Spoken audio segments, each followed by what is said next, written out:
My name is Emery. I'm 29 years old and I live in Boston.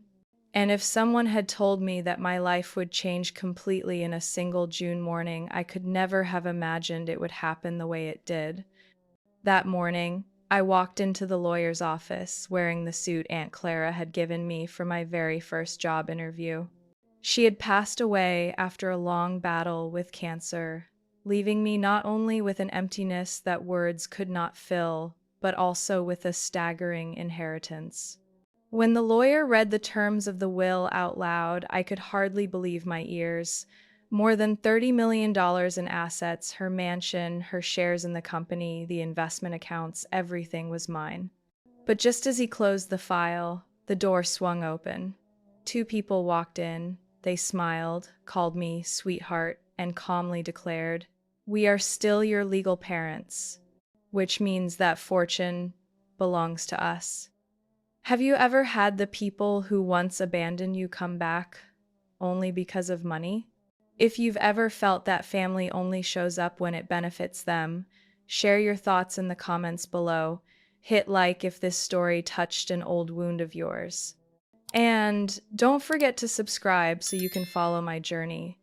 From an abandoned child to the day I had to face the very people I once called mom and dad, in a battle not just about money, but about justice and dignity. I still remember so clearly the small two-bedroom apartment in Toledo, Ohio, where I spent most of my childhood. It wasn't luxurious, but it was warm enough. Every morning, my mom would wake me up with a soft tune and the smell of fresh coffee. My dad would joke while making breakfast, pretending to look for his car keys in the fridge just to make me laugh. Back then, I thought my family was happy. My dad, Mark, worked as a salesman at a local dealership. He was tall, always well-dressed, and had a way of making people trust him with just a few words. My mom, Linda, taught third grade. She often bought supplies for her students with her own small paycheck and never forgot to wrap my notebooks in old newspaper. They weren't wealthy, but they had me, and I had them, or at least I believed I did. Things started to change when I turned 10. I didn't understand it fully, but the whispered conversations at night grew more frequent. My mom's voice trembled, and my dad always repeated, "I'll handle it, don't overreact." One night, I passed the living room and saw him sitting alone, a stack of house documents and a half-empty bottle of whiskey on the table. The silence was so heavy I could hear his sighs from across the room. Soon came the weekend business trips. He said he had to meet clients in Cincinnati or Pittsburgh, but he always came home late, shirt wrinkled, reeking of smoke and alcohol. My mom was upset at first, then she just went quiet. She started missing work more often, lying in bed with the curtains tightly drawn. When I knocked and asked if she was okay, she would whisper, "Go have breakfast, honey. Mommy's tired." I learned to pour my own cereal, wash my clothes, remind myself to finish homework. I learned to guess my mom's mood by the sound of her footsteps and felt a chill every time Dad came home with glassy eyes and shaking hands. I couldn't piece it all together, but I knew our home was cracking. By the time I was 12, I found letters from the bank piling up on the kitchen table, some ripped open, some still sealed. Late at night, I'd hear Dad on the phone, speaking fast. "Just give me 2 more weeks. I'll win the next round. The next one's mine, I swear." He repeated it like a prayer no God would answer. That winter came earlier than usual. Snow piled thick on the steps outside, covering everything in white, as if to erase the scars of life. I woke in the bitter cold, surprised that Mom hadn't come in to wake me. The apartment was eerily silent. I pulled a blanket over my shoulders and rushed into the hall. My parents' bedroom door was wide open. Their closet had been emptied, drawers left bare, and the gray suitcase they only used for special trips was gone. On the kitchen table, next to an empty plate where bread should have been, lay a small piece of paper with slanted handwriting. "Aunt Clara will take care of you. We're sorry." No explanation. No phone number. No one in the apartment but me. I stood there for what felt like forever. The first feeling wasn't pain, it was sheer confusion. I searched the apartment for clues, a bill, a note with more details, anything that could explain. I dialed Dad's number, but it was disconnected. I tried the school office, hoping someone knew something, but no one answered.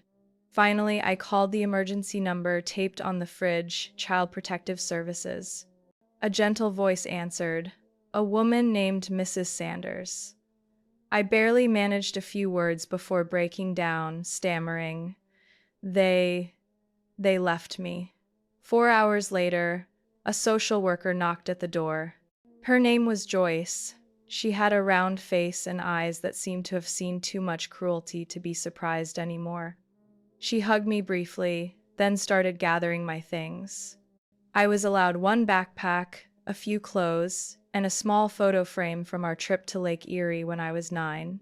In that photo, Dad was laughing, Mom's arms wrapped around me, and I was squinting under the summer Sunday. Joyce didn't take me to Aunt Clara's house right away. I had to spend a night at the foster center while they verified my relatives. The room there was cramped, the walls a dull green, the iron bed covered with wrinkled white sheets. A blonde girl slept on the opposite bed, but we didn't speak. I stayed awake all night. The same question echoed in my head, why? Why did they leave me? Why didn't they take me along?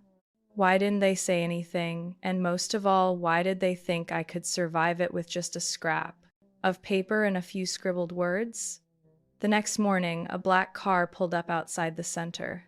Aunt Clara stepped out, wearing a gray cashmere coat and polished black leather shoes, her makeup flawless but her gaze icy. She didn't hug me. She didn't say, "Poor child."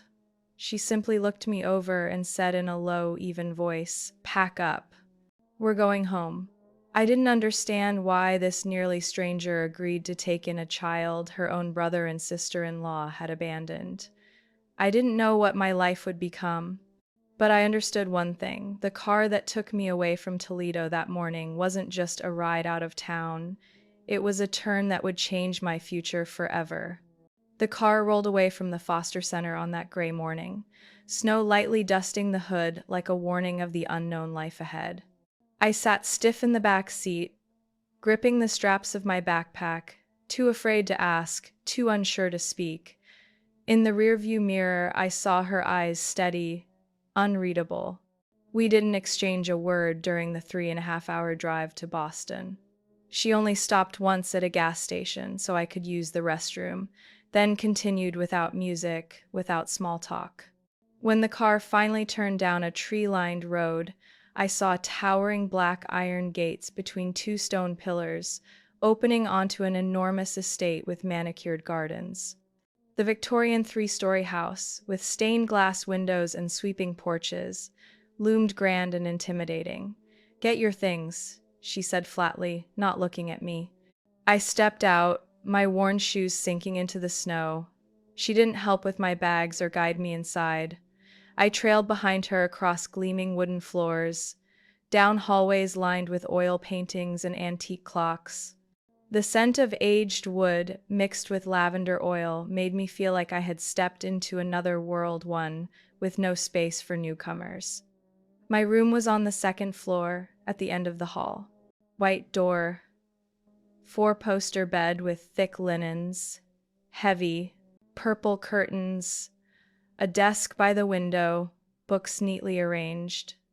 A note sat on the desk, breakfast, 7 o'clock, dinner, 6:30, shared bathroom at the end of the hall. Do not enter the 3rd floor without permission. Before I could take it in, Clara's footsteps returned. "This is your room. If anything is missing, write it down and leave it at the door. Don't make trouble." The door closed, leaving me alone in that oversized, silent room. My new life began with rules I wasn't used to. At 6:30 a.m., a small bell rang somewhere in the house. I scrambled downstairs, barely washed. Clara was already at the table, eating boiled eggs and toast while reading the paper. When I sat down, she glanced at her watch. "Next time you're late, there will be no breakfast." I lowered my head, swallowing food past the lump in my throat. After breakfast, I had to study in the office, complete assigned work, practice handwriting, read books. Each afternoon, a tutor came for exactly 1 hour of piano lessons. I didn't like classical music or the keys under my fingers, but every time I thought of saying it, her eyes stopped me. Dinner was quiet. She required me to share at least one notable event of the day and one thing I had learned. If I failed, I washed all the dishes alone. No TV, no phone, no snacks. Every action had a time, every moment was observed. Sometimes I sat on the window ledge, watching snow fall, wanting nothing more than to run away. I even stood at the gate at midnight once, clutching my coat, about to step out but turning back. I had already been abandoned once. I was more terrified of being left again than of staying. One night, after piano practice, I couldn't take it anymore. I slammed my hands on the keys and shouted, "I don't want this. Why are you making me live like a prisoner? Why can't I go back to my old school? Call my friends? No one cares what I think." She didn't get angry. She just stood, looked at me, and left the room. I cried alone for nearly an hour. But the next morning, breakfast was at 7 o'clock sharp. No scolding, no comfort, just the same routine. And slowly, I noticed things. New books appeared on my desk when I needed them. Mistakes on tests came with a tutor to explain them. When I caught a cold, a doctor came to the house. When classmates mocked me as the abandoned kid, she quietly transferred me to another school without saying a word. Once, I cried because I missed my mom. I dug through my old backpack, pulled out our family photo, and held it trembling in my hands. Clara passed by, saw me, and disappeared.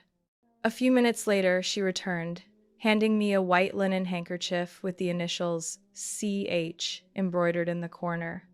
I looked up, expecting a scolding, but she simply sat beside me, silent, until my tears stopped. Her love wasn't soft hugs or lullabies. It was breakfast on time, stern eyes, promises never broken. I didn't understand it at first, but day by day, I began to feel safe. And in a world full of chaos, sometimes safety, the certainty that today would be like yesterday, that tomorrow wouldn't be worse, was enough. I started at Westbridge Academy in the fall when I was 13. It was a prestigious private school on the outskirts of Boston, where students wore tailored uniforms, shiny leather shoes, and arrived in cars with chauffeurs. Compared to them, I felt like an uninvited guest stumbling into a lavish party. Even though Aunt Clara had prepared everything: new uniforms, a leather backpack, notebooks imported from Italy, sneakers that matched the school's requirements, I still felt out of place. In the very first class, the homeroom teacher asked each student to stand and introduce themselves. When it was my turn, I simply said, "I'm Emery Winters, transferred from Public School 42. Right after class, I heard whispers behind me. Who is she? One look at that haircut and you know she doesn't belong. I heard she lives with some rich old aunt. Her parents ditched her." Those words weren't knives piercing me. They were more like paper cuts, small, stinging, and constant, leaving me raw all week. I came home wanting to tell Aunt Clara, but I couldn't. When she asked, "Anything notable today?" I only replied, "Nothing. I'm trying to adjust." I buried myself in study like a machine. Clara hired private tutors for math, literature, even Latin. She never asked if I was tired. She simply handed me a new weekly schedule and reminded me, "If you want a place in this world, you cannot be ordinary." I wish she would say, "Well done," or "I'm proud of you." Instead, what I got were short remarks like, "Your essay lacks depth," or "Your handwriting isn't even." Only once, after I scored a perfect grade on a chemistry test, did she nod slightly and say, "Keep it up." When I was 14, she brought me to her company for the summer break. Hughes and Halston was a high-end furniture company she had built from a small shop in Salem. Walking into the 19th floor office, I watched as everyone stood to greet her with near absolute respect. I wasn't treated like the CEO's niece. She assigned me to logistics, where I entered invoice data, checked inventory, and learned to distinguish fabrics and product codes. Those first days, I came home filthy and sore. I had imagined I might sit at reception or shadow a secretary. Instead, Clara said bluntly, "If you want to understand a business, start from the warehouse floor." Every afternoon, she called me into her office, placed a sales report in front of me, and asked, "Where's the problem?" I stared blankly. "I don't understand." "Look at the returns. Why didn't customers keep the product?" The answer lies in their feedback, not the numbers. I learned to read between the lines, to see that business wasn't just about profit, but the art of observation and human psychology. When I returned to school in the new year, I carried something I hadn't before: self-possession. I stopped trying to fit in. I didn't care about cliques bragging about vacations in Aspen or birthday parties at Hampton's Estates. I spent time in the library, focused on my work. But not everyone left me alone. One afternoon, as I waited for my ride in the courtyard, 3 girls from the Uniform Princess group approached. One of them, Lacey, the daughter of a New England bank executive, sat beside me, smiling sweetly. "Emery, I heard your parents walked out on you?" I stood, heart pounding, voice steady. "That's personal." "Oh, just curious. It's so brave of you to attend a school like this with such an unusual background." I didn't reply, but inside I shattered. That night, I skipped dinner. I sat in my room, staring at an old photo I had hidden for years, the one I carried from Ohio. When Clara knocked, I was still in uniform, eyes red. She didn't sit beside me or ask why I cried. She placed a brown leather journal on the desk, opened to a blank page, and said, "Write down everything that hurts. Then choose one of them and turn it into strength." I stayed quiet. She turned at the door and added, "Pain isn't meant to be chewed on. It's raw material. Those who use it rise. Those who let it crush them get buried by their past." She left. I sat there, flipping through the empty pages, and began writing about the humiliation of being called parentless, about the pitying looks, about the anger with no one to hear it. After that night, I didn't cry again. I walked into class as though every insult was just wind blowing past. I stopped avoiding eye contact, stopped seeking approval. I won a boarding scholarship the following year, joined the debate team, and helped run the student newspaper. In one debate, I faced Lacey directly. The topic is prioritizing marginalized communities in public policy, a disguised privilege. When my turn came, I looked straight at her and said, "People born at the finish line often mistake advantage for achievement, but no one chooses where they're born. Fairness means giving everyone the same chance to prove themselves, not preserving prejudice." The hall was silent for a moment, then erupted in applause. That day, I didn't just win for my team. I reclaimed something within myself, self-respect once shattered, now pieced together through my own effort. And I began to understand love doesn't always come through words. Some give it in hugs, some in discipline, sternness, and unyielding expectations. And some, like Clara, show it by never letting me think I was merely to be pitied. I turned 18 on a crisp May morning in Boston, the sky bright though the air still cool. Clara invited me to breakfast on the porch, a rare gesture. The table was set with poached eggs, buttered toast, fresh orange juice, and black coffee. I was surprised, but didn't ask. With her, anything unusual had a purpose. "Happy birthday," she said, her voice steady. "Today you are legally an adult." I smiled, eating eggs while thinking about plans ahead, college applications submitted, essays awaiting responses, all centered on business and marketing, the path Clara and I had mapped out for 2 years. I didn't expect her next words, spoken after her third sip of coffee, to make my hand freeze midair. It's time you know something. It won't be easy to hear, but I can't hide it forever. She slid an envelope from under the table, placing it gently in front of me. Inside were printed emails, lawyer notes, and a few grainy photos. On top was a handwritten letter, shaky script. Clara, it's Linda. We're struggling. We want to see Emery again. Not for money, but because she's blood. If you could help us a little to get stable, we could start fresh. Thank you. Linda. I read the lines over and over, each word crawling into my chest. Not because I believed their regret, but because it meant they had never truly disappeared. Clara refilled both our coffees, then spoke calmly. They reached out 3 months ago, by letter and phone. They said they wanted to see you, that they've changed. I lifted my eyes, waiting. Her gaze didn't waver, but it wasn't because they missed you. They needed money. Plain and simple. I had no words. Maybe a small part of me had hoped for what I wasn't sure. An explanation. A flicker of remorse. Proof that all those nights curled up in bed, wondering what I'd done wrong, hadn't been entirely one-sided. I refused to meet. Then I hired someone to follow them. She set another file on the table. I opened it. Inside were photos. My father walking into a casino in Reno, Nevada, standing beside a tanned man holding stacks of chips.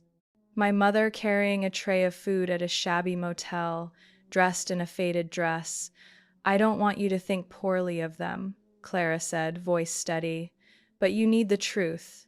They never stopped gambling. Even with you. I studied the latest photo. My father Mark still the same frame, but heavier, hair nearly gray. My mother Linda thin, pale, worn. They looked like strangers. Not like the parents I remembered, and certainly not like the ones who abandoned me that winter. Why now? I whispered. After all these years, why now? Because you're about to start college, she answered. What they see isn't you. It's your financial future. I didn't reply. I didn't cry. But deep inside, the last fragile piece of belief I'd held that they might turn back shattered completely. Clara stood, clearing the table, not pushing me to react. When I sat there, staring into space, she said only, "Don't let old heartbreak ruin the future you're building. They chose their path. You get to choose yours." I didn't go to class that day. Instead, I sat in Clara's library all morning, reading through every document she had given me. I saw the string of missed calls, the unanswered emails, the investigators' notes listing every casino, every short-term rental. They weren't seeking me to apologize. They were seeking another chance to extract something from the life they had abandoned. I thought I had grown strong enough not to need them, but the truth was, I still wanted something, anything. A word of explanation, a look of regret, just one small gesture to prove I hadn't been discarded. Instead, all I got were hollow pleas, written between trips to the casino. That afternoon, I wrote a letter back. Not to send, but for myself. To read, to tear, and to release. I am not the 12-year-old girl waiting for the phone to ring at night.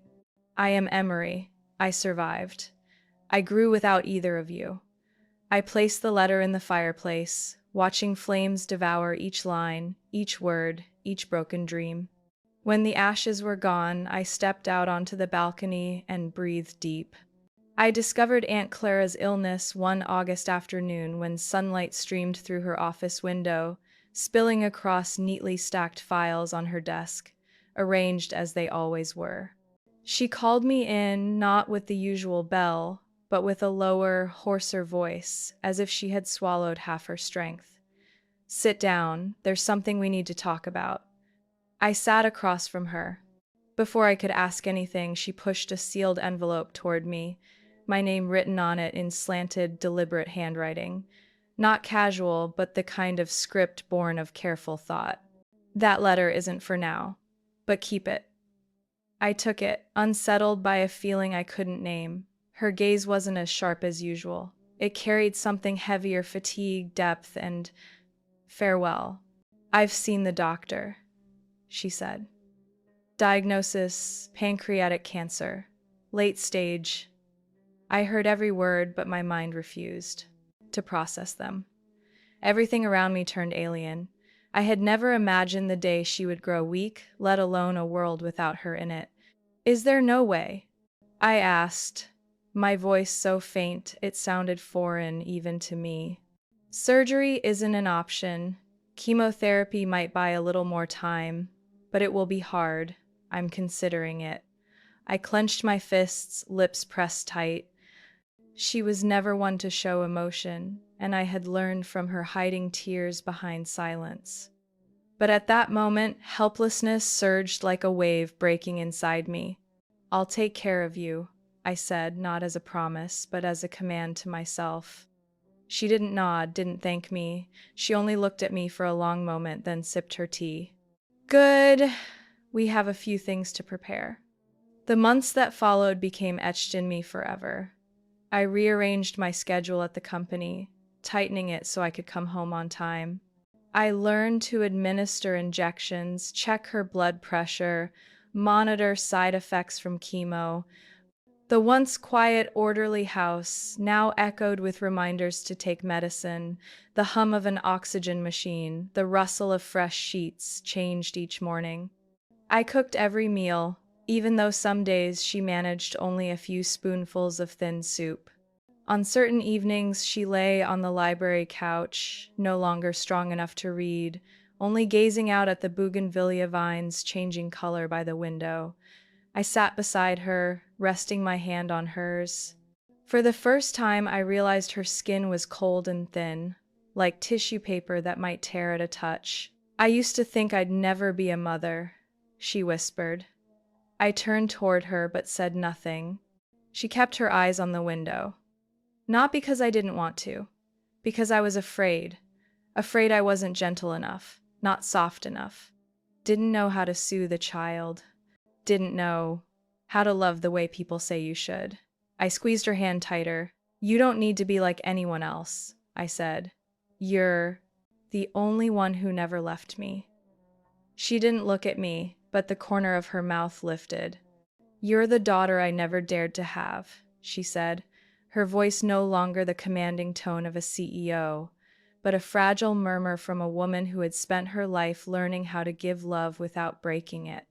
I rested my head on her shoulder, listening to her labored, steady breaths, and I thought, if I could buy her just one more summer, I'd give up everything I had.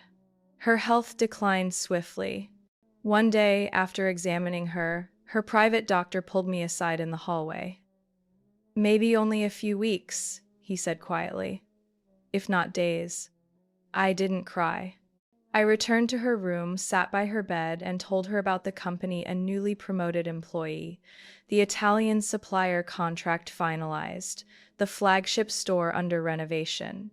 I spoke endlessly, filling the air so silence wouldn't swallow me whole. She laid her hand on mine, squeezing gently. In the office safe, there's a file with your name. Open it when I'm gone. It has the will and some instructions. I nodded, throat tight, and don't let them come back to take what isn't theirs. I didn't need to ask who they were, I knew. I trust you'll know how to protect yourself, she said. But be careful, they can return in many forms. Her voice faded as her eyes closed, her hand still in mine. I sat there, holding on, refusing to let it grow colder. My mind screamed with all the words I hadn't said, the thanks I still owed, but none reached my lips. And when she passed, just days later, I was by her side. No announcement was needed, no cries, just a morning, pale light spilling over a thin blanket, and her chest no longer rising. I opened the safe exactly as she had told me. Inside were the will, legal papers, and another envelope thick, handwritten, sealed carefully. On it, a simple line, "For you, when I am no longer here." The reading of the will took place on a Tuesday morning, 3 weeks after Clara's funeral. I wore the navy suit she had chosen for my first business trip to New York, my hair neatly tied back, makeup minimal. The atmosphere in Harold Thompson's law office was solemn, with dark wood-paneled walls and half-drawn velvet drapes letting in muted light. The scent of leather from the long sofa and faint black tea lingered, evoking both gravity and memory. Thompson, the lawyer who had served the Hughes family for over 30 years, personally opened the door for me. He nodded, glasses sliding low on his nose, catching the dim light. "You're early, Emery, punctual, just as Clara would have wanted." I nodded, sitting across from the oak desk. In my mind, the days without Clara still hung heavy. The vast house, missing the echo of her heels each morning, dinner set for one. Even her meticulously kept notebooks had been tucked into drawers. Before I could ask anything, the back door swung open. A man entered first, short, heavy-set, shoulders stooped under invisible weight. His gray hair was unkempt, his face worn with wrinkles. Behind him came a frail woman, skin creased, clutching an outdated handbag, eyes darting around the room as if seeking an escape. I froze.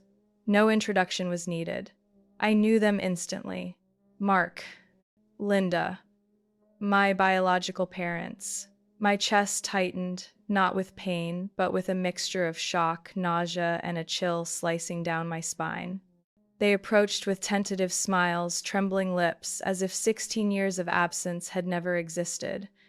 "Emery," my mother's voice cracked. "You've grown so much." I didn't answer. I didn't move. My eyes locked on theirs.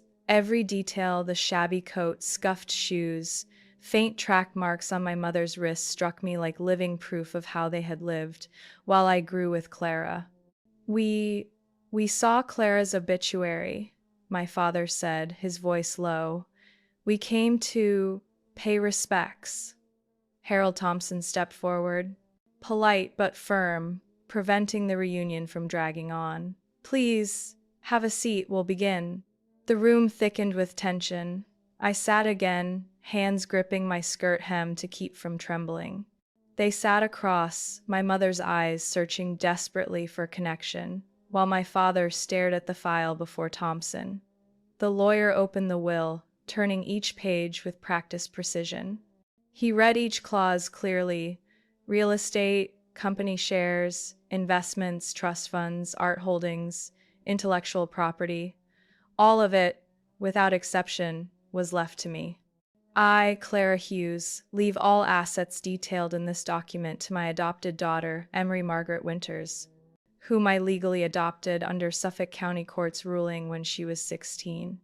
I wasn't surprised. Clara had told me everything was arranged, but that didn't ease the heaviness in my chest.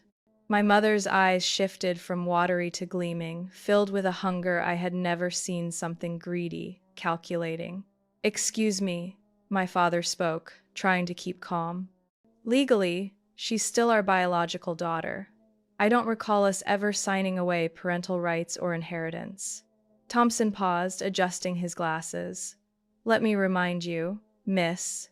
Emery was formally adopted by Mrs. Clara Hughes, with full legal documentation, approved by Suffolk County Court. All guardianship and parental rights were transferred and secured." My father pressed his lips together, glancing at my mother. She gave a faint nod, as though they had rehearsed it. "Still," my mother softened her voice, "we're not here to fight. We just want to be sure our daughter isn't being misled." Clara, though accomplished, wasn't the only influence Emery should have had. If Emery was pressured, if she was forced to sign something, we have a right to intervene. A bitter laugh slipped from my throat, sharp and unfamiliar to my own ears. Pressured? Clara never had to force me into anything. I said, eyes locked on them. "The only ones who abandoned me, without a word, were you." My mother flinched, turning to my father. He faltered, voice rough. Things were bad then. Debt, illness, pressure. We thought my sister would give you a better life. Not for me, I cut in. For yourselves. To escape debt. To leave a burden behind. And now you're back for what? For the inheritance?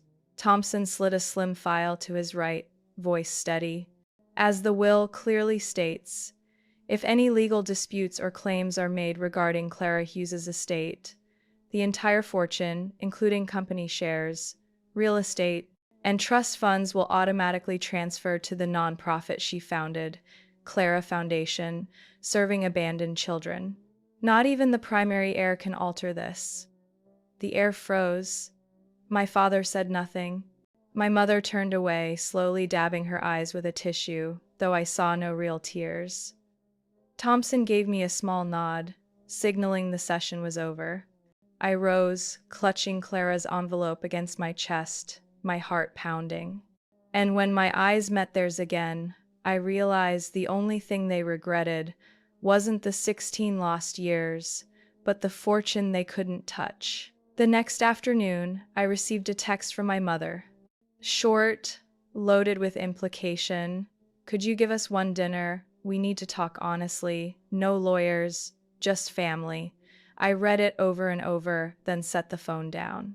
Behind those words sat a mountain of unresolved feelings, abandonment, disappointment, the craving for answers, and doubt that never faded. I didn't respond right away.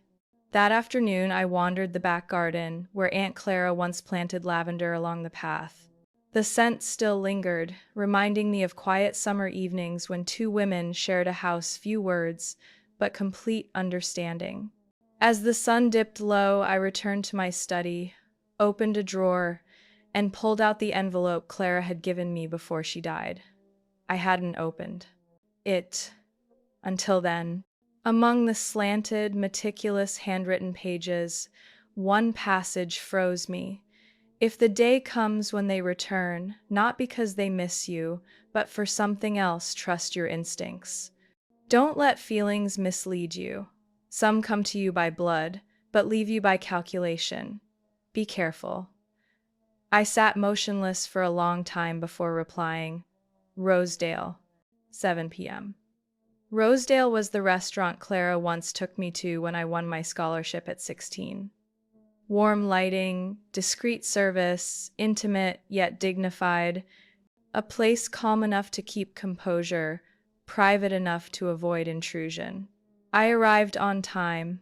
They were already there, Mark and Linda at a window table overlooking the lake, golden lights flickering on the water.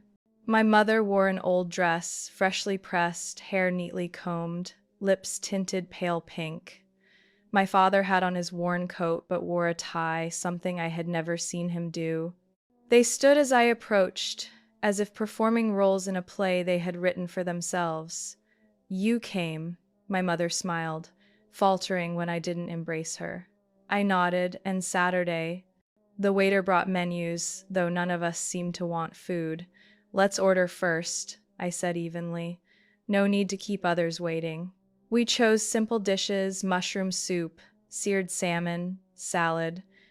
None of us touched them until wine was poured. I asked for water. My mother looked surprised. You won't have a glass of red? I used to love the wine here. I don't drink, I replied. And we've never been here together. The air dropped heavy. She blinked.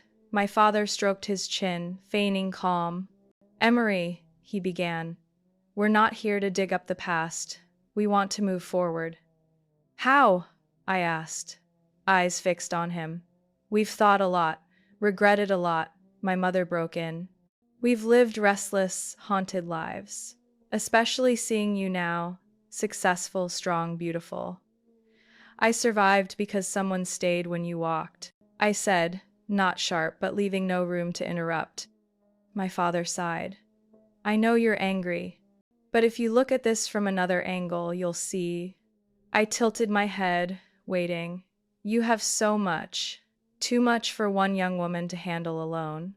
Millions of dollars, a company, real estate, employees, lawyers, the press, All of it can become a burden without the right guidance. I smiled faintly.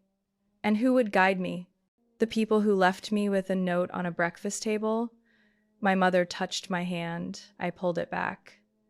We're not asking for much, she said, eyes wet.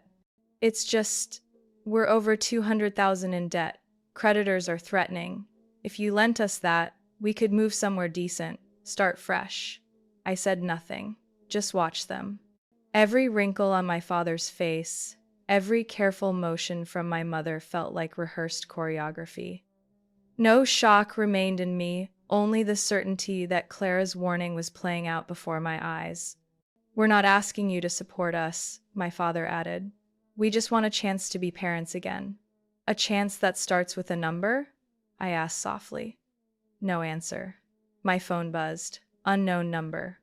I answered. Hello? A woman's voice, brisk but clear. Hello, Miss Winters. My name is Sandra Kelly. I used to work at First Union Bank, back when your parents did. I saw their names in the papers, connected to Mrs. Clara's passing. I can't stay silent.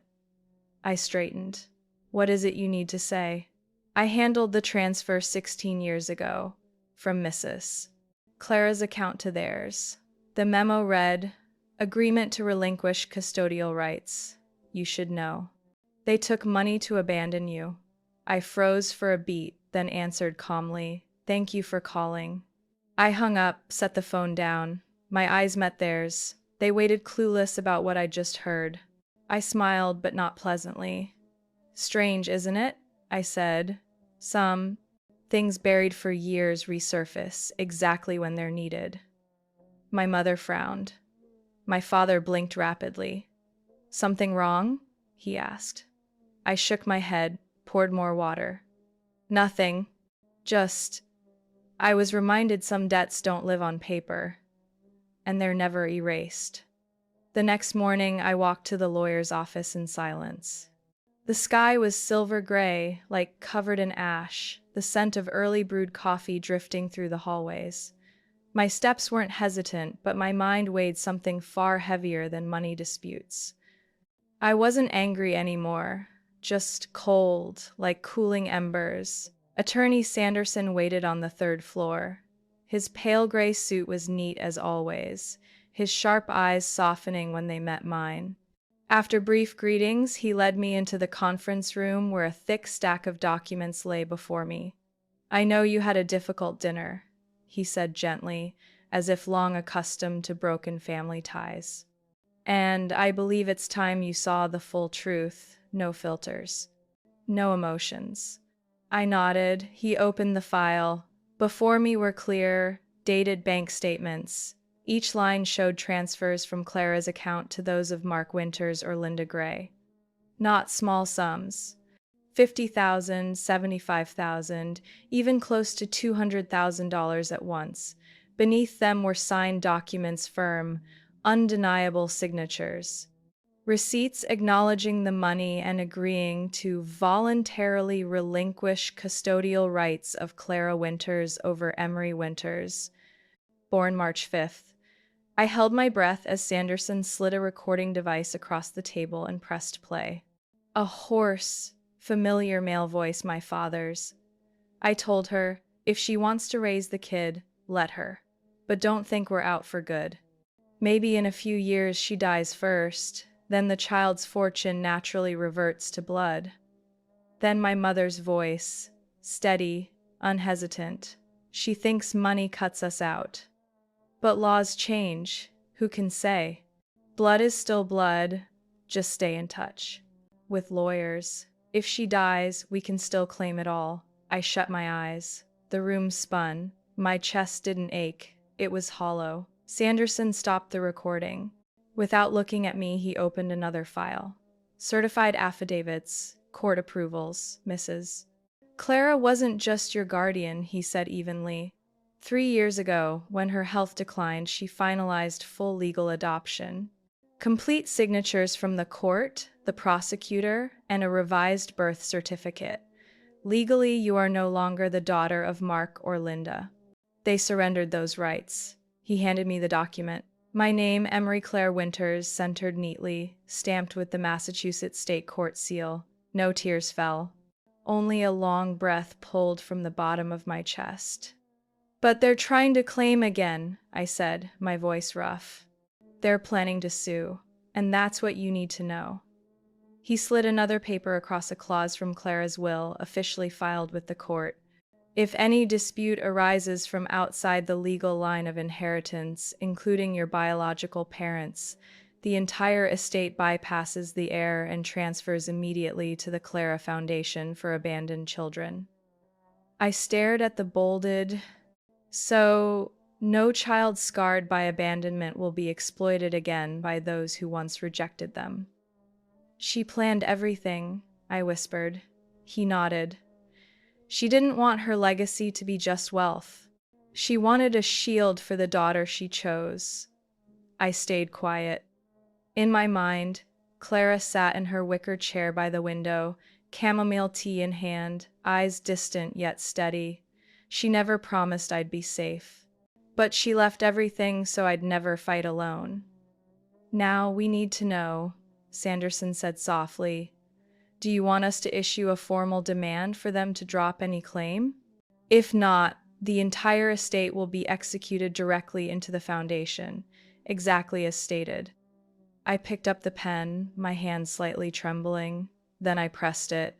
To paper, each stroke deliberate, clear. Yes, let them know. I won't hold on to money to buy back kinship, and I won't keep it if the price is another betrayal. The lawyer nodded. I'll send it out today. On my way out of the office, I paused before the wooden plaque at the entrance. The morning breeze brushed through my hair, sunlight warming my shoulder. I unlocked my phone, scrolling to a photo from my graduation. Clara standing beside me, her hand on my back, her eyes shining with pride. I touched the screen as if reaching for warmth long gone, yet never absent. She planned it all, I whispered. And I'll live in a way worthy of her. That afternoon, Boston's sky was draped in thick, gray velvet clouds, no sunlight breaking through. I was sitting in the parlor of Clara's estate, holding a cup of hot ginger tea, when the gate bell rang urgent, relentless, without courtesy. My assistant rushed in, face tense. Miss Emery, there are two people at the gate. One is a tall, silver-haired man, the other thin, in an old coat. They say they're your parents. I set down the cup, my heart pounding once, then settling like a lake rippled by wind. I walked out to the porch. My eyes fell on a sight that once I thought might shake me. But no.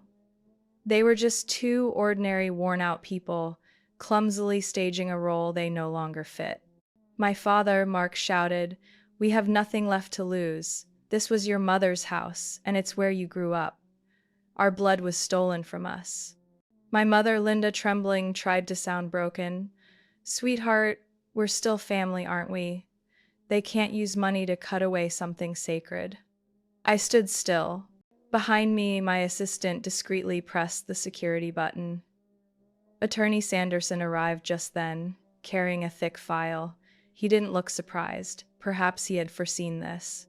I looked straight at the two who gave me life, my voice steady. Family? I once curled up through a whole winter praying for a knock at the door. I once wrote dozens of letters, never sent because I had no address. I once wondered if you'd been in an accident, kidnapped, gone missing. I never imagined the truth that you chose to abandon a child like a debt to be cleared. Mark clenched his jaw, his voice sharp. We were wrong, but we had reasons. Back then, we owed the bank, owed the tables, and Clara, she offered a price. My hands tightened, my gaze cutting through every defense. You sold me, don't soften it. You traded me for money and erased the fact you ever had a daughter. Linda cried out. It wasn't like that. We suffered for so many years. Then why in the recordings did you plot to use me if Clara died early? Did your suffering make you forget phones can be tapped? Her face drained pale, eyes darting, hands clutching at her coat. But I felt nothing. Those tears weren't for me. They were for the final chance slipping from their grasp. Mark stepped forward, voice jagged. Do you think money can bury blood? You're no Winters. You're my daughter. And I have rights. Sanderson stepped ahead calmly, opening the file to a marked page, his voice clear as if speaking to the whole world. Mr. Mark Winters, under the 2007 judgment of Clark County Court, Nevada, you and Mrs. Linda Gray were found to have violated financial statutes, falsified loan records, and used your child's name to evade property taxes. These cases are being reopened at the request of the prosecutor's office. Mark froze. Linda gasped, clutching his arm. At that moment, 2 police cruisers rolled up the street.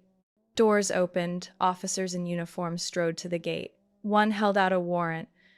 Mark Winters and Linda Gray, you are under arrest for financial fraud, misuse of child welfare loans, and intentional falsification to seize assets. Mark staggered back, his mouth open but no sound emerging. Linda began to wail, repeating words like daughter, forgive, family. But I stood silent, dry-eyed.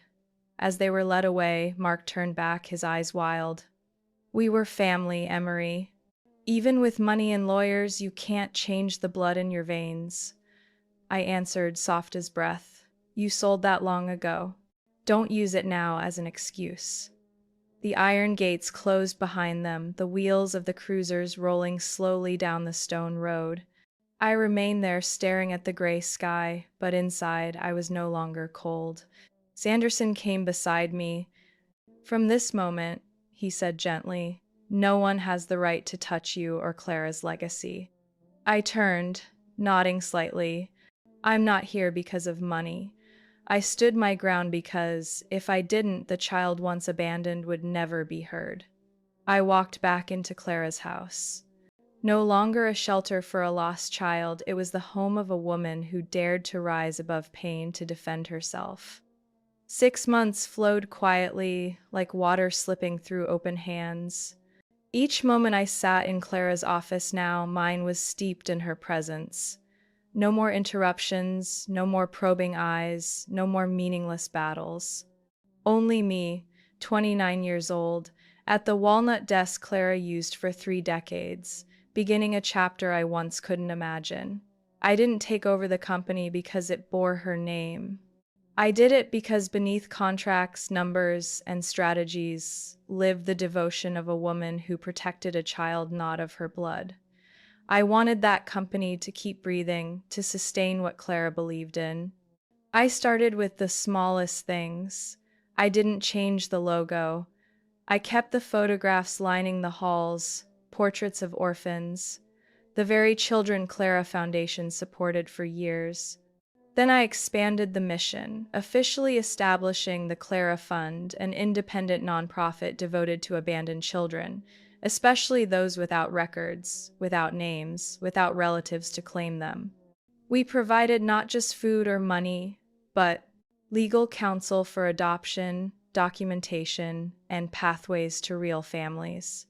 At the press conference announcing the fund, I looked out over the rows of young volunteers applauding with radiant faces. My heart swelled to the point of ache. Those eyes had once been mine, the eyes of children staring out windows, waiting to be seen.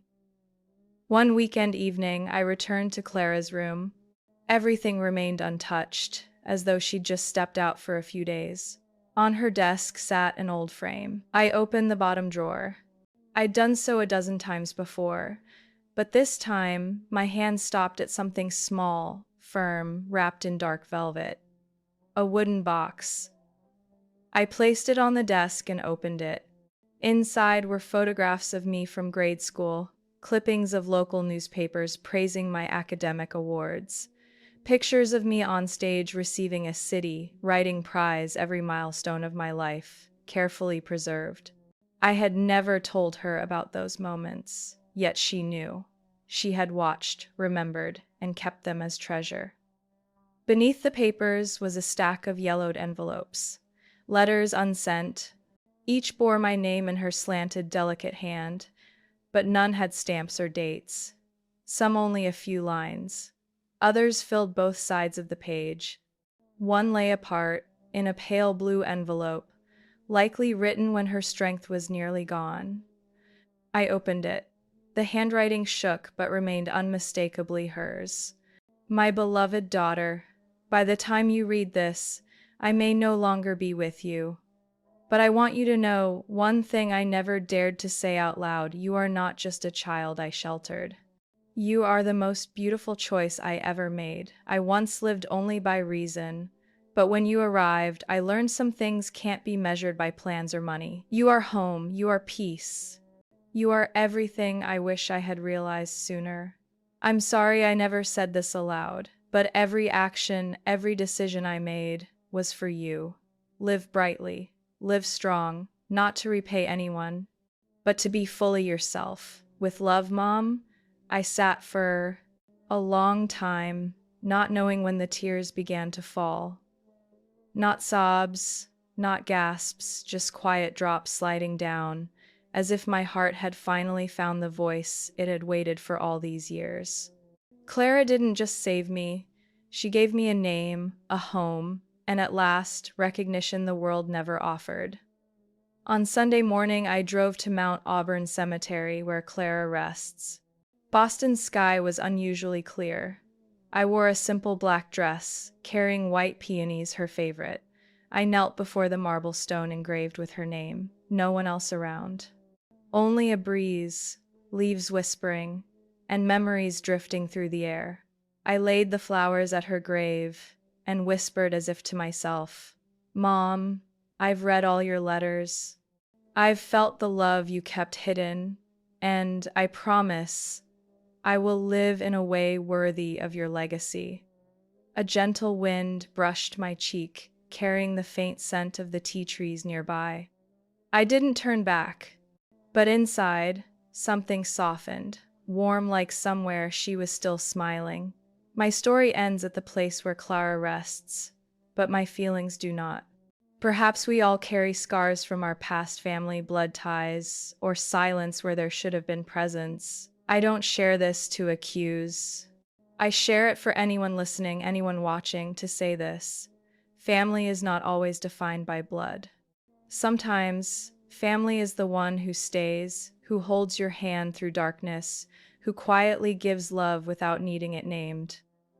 I was once a child left behind, but I became a woman loved enough to rise and begin again. Not everyone finds a Clara, but if you do, don't let that love pass as if it never was. And what about you? Have you ever wrestled between blood and belonging? Have you ever had to let go of one family to build another? I want to hear your story. Leave your thoughts in the comments below. Maybe your words today will reach someone silently enduring. If what I've shared makes you feel less alone on your journey, follow this channel so we can explore more true stories of family, love, forgiveness, growth, and finding peace even from what once seemed impossible.